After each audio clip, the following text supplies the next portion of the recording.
അഭിവന്യ arch bishop Varghese Chakkalakkal പിതാവേ,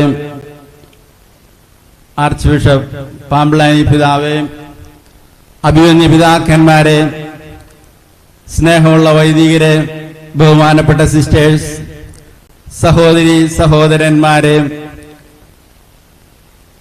കോഴിക്കോട് ഇന്ന് അതിരൂപതയായി തീരുമ്പോൾ മലബാർ സന്തോഷിക്കുകയാണ്. പാമ്പ്ളാനി പിതാവ് പറഞ്ഞതുപോലെ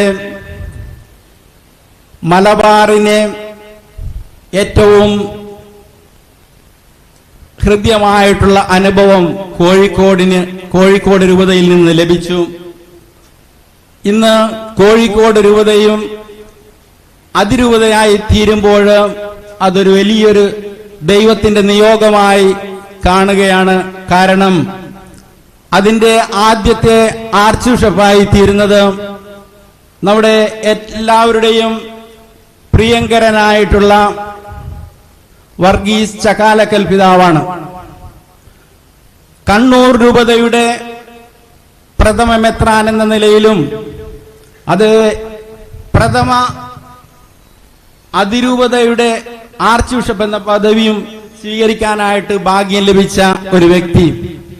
അങ്ങനെയെങ്കിൽ ദൈവത്തിന്റെ പ്രത്യേകമായിട്ടുള്ള ഒരു നിയോഗമാണ് ചക്കാലക്കൽ പിതാവിൽ ഇന്ന് വന്നു നിറയുന്നത്. ഞാൻ ഏറെ സന്തോഷിക്കുകയാണ്. വിവിധ രൂപതകളുടെ പേരിലുള്ള എല്ലാ വികാരങ്ങളും ഉൾക്കൊണ്ടുകൊണ്ട് അഭിവന്യ പിതാവിന് ആശംസകളും അഭിനന്ദനങ്ങളും നേരുകയുണ്ടായി. കണ്ണൂർ രൂപതയുടെ സഹായമെത്രാൻ എന്ന നിലയിൽ മാത്രമല്ല, കോട്ടപ്പുറംകാരൻ എന്ന നിലയിലും ഇവിടെയുള്ള എല്ലാവരുടെയും സുഹൃത്തുക്കളുടെയും ഇവിടെ സന്നിഹിതരായിരിക്കുന്ന എല്ലാവരുടെയും വികാരങ്ങൾ ഉൾക്കൊണ്ടുകൊണ്ടാണ് ഞാൻ അഭിവന്യ ചക്കാലക്കൽ പിതാവിന് ആശംസകൾ നേരുന്നത്. അഭിവന്യ പിതാവ് ഈ സന്ദേശം ഇന്ന് ലഭിക്കുന്നത് തന്നെ ഓശാന തിരുനാളിനുള്ള ആ ഒരുക്കത്തിന്റെ സമയത്താണ്. അപ്പോൾ നമുക്കും ചക്കാലക്കൽ പിതാവിന് വേണ്ടി ഓശാന പാടാം, സന്തോഷത്തിൽ പങ്കുകൊള്ളാം.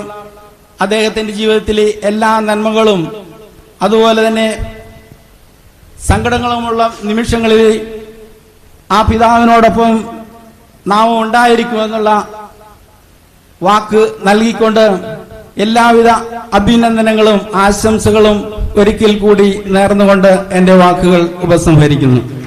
താങ്ക് യു ഡെന്നിസ് പിതാവേ.